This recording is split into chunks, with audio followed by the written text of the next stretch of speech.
Good day my dear friends, I hope everybody will be fine. आज के episode start होती है कि आर्यन कैरी से कहता है कि उसने माधव का घर नहीं जलाया, उस पर इल्जाम है। कैरी के पूछने पर वो उसे नहीं बताता कि वो माधव के घर क्यों गया था। फिर कैरी जब उसे धमकाती है फ्रेंड्स कि वो इमली को बता देगी कि तुम जेल में हो, तो वो कहता है कि दरअसल इमली और मेरे दरमियान कोई कंफ्यूजन चल रही है, मैं उसे क्लियर करने के लिए गया था। कैरी बनी इमली सोचती है कि हे बीबी, तुम इतने गुस्से में थे, तुमने फिर भी मेरी बात का, मेरी ख्वाहिश का ख्याल रखा, तुम्हारा बहुत बहुत शुक्रिया। फिर आर्यन कैरी से कहता है कि कितने शर्म की बात है कि तुम इमली की दोस्त हो, ड्रिंक करती हो, इमली क्या सोचेगी तुम्हारे बारे में। तो कैरी कहती है कि आखिर आप इमली जो कहती है वो बात मान क्यों नहीं लेते। तो आर्यन कहता है कि इसका क्या मतलब है। वो शॉक्ड हो जाता है। इतने में आर्यन का लॉयर आकर कहता है कि मिस्टर राठौड़, आपकी बेल हो गई है, लेकिन पुलिस कहती है कि आपको आज रात पुलिस स्टेशन रहना होगा, सुबह हम आपको छोड़ेंगे।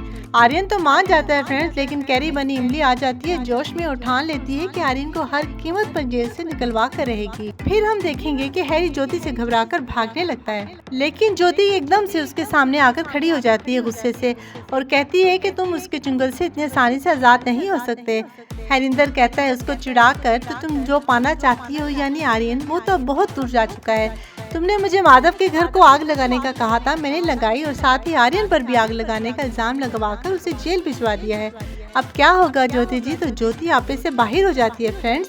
वो कहती है निकलवाओ आर्यन को जेल से बाहर। तो हरिंदर कहता है कि वो कोई पपेट नहीं कि तुम्हारी उंगलियों के इशारे पर नाचता रहे। मुझे कोई परवाह नहीं है कि इमली आर्यन को बचाने के लिए सबूत ढूंढे या फिर वो बड़ा जेल में सड़ता रहे। लेकिन हैरी फिर ज्योति की बातों से परेशान और मजबूर हो जाता है उसके साथ मिलने के लिए कि जब ज्योति एक साइको पेशेंट की तरह कहती है तो फिर ठीक है, मैं इस बोतल से अपनी कलाई की रग काट लूंगी और लिख कर जाऊंगी तुम्हारा नाम अपने खून से, और फिर मुझे मारने का सारा इल्जाम लगेगा तुम पर और पुलिस आ दबोचेगी तुम्हें। नेक्स्ट हम देखेंगे कि कैरी इंस्पेक्टर को यकीन दिलाती है कि आर्यन बेकसूर है।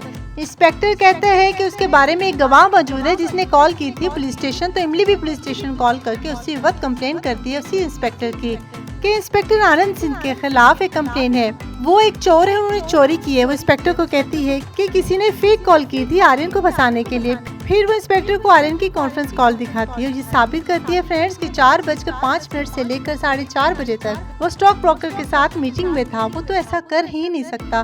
तो इंस्पेक्टर कहता है कि लड़की ठीक कह रही है। वो कांस्टेबल को कहता है मिस्टर राठौड़ को छोड़ दो।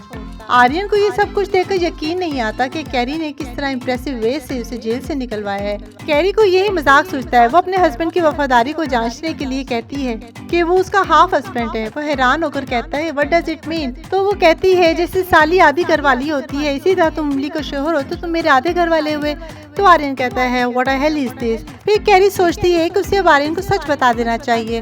वो विग और दांत निकाल रही होती है फ्रेंड्स कि ज्योति एकदम से उसे धक्का देकर आर्यन को जा मिलती है। इमली का वॉइस रिकॉर्डर गिरकर टूट जाता है और सोचती है कि ज्योति ने जानबूझकर किया है।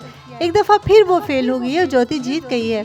ज्योति आर्यन की हमदर्दियां बटोरने के लिए कहती है कि उसे पुलिस स्टेशन से कॉल आई थी और उसे यकीन था कि यूनिवर्स तुम्हें कभी सजा नहीं देगा। आर्यन कैरी का शुक्रिया अदा करने के लिए आगे बढ़ता है। ज्योति समझती है कि शायद वो उसे थैंक्स करेगा। कैरी जल्दी से सेट होकर आती है। ज्योति उससे पूछती है कि तुम यहाँ क्या कर रही हो। तो आर्यन बताता है कि कैरी यहाँ पर पार्ट टाइम जॉब करती है, उसी ने तो मुझे जेल से निकलवाया है। तो ज्योति जेलस हो जाती है। आर्यन ज्योति से पूछता है कि क्या तुमने घर वालों को बताया है कि मैं जेल में हूँ, स्पेशली इमली को।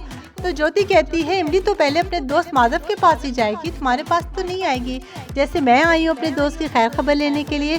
तो आर्यन कहता है कि इमली जरूर सो रही होगी, उसे आराम की जरूरत है। फिर हम देखेंगे कि इमली घर जाकर माधव के घर कॉल करके खैरियत मालूम करती है और कहती है कि माधव को मैं एक पगडंडिया भिजवा दूंगी, जरा हालात ठीक हो जाएं। नेक्स्ट हम देखेंगे कि आर्यन इमली के रूम में जाता है और कैरी उसे देख रही होती है और सोच रही होती है कि इमली तो यहाँ है, वहाँ कौन होगा। वहाँ शामत का मारा सुंदर इमली बना लेटा होता है। वो कंबल ओढ़कर और मुंह को साइड पर करके सोया होता है। आर्यन वहाँ आता है, सुंदर के बालों में उंगलियां फेरता और कहता है कि इमली तुम मुझसे नाराज हो इसलिए सोने की एक्टिंग कर रही हो।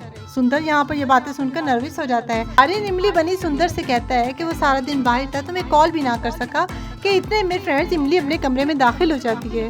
कल के इमली सीरियल में फ्रेंड्स हम देखेंगे कि हैरी जान जाता है कि इमली ही कैरी है, क्योंकि वो इमली को कैरी की विग और दांत उतारते हुए देख लेता है। वो हाथ पे चाकू लेकर एकदम से उसके सामने आ जाता है और इमली डर जाती है। I hope you like this update. If you like it, then kindly subscribe my channel and hit the bell icon so that you can get more interesting updates like this. Thank you so much. Take good care of yourself. Goodbye.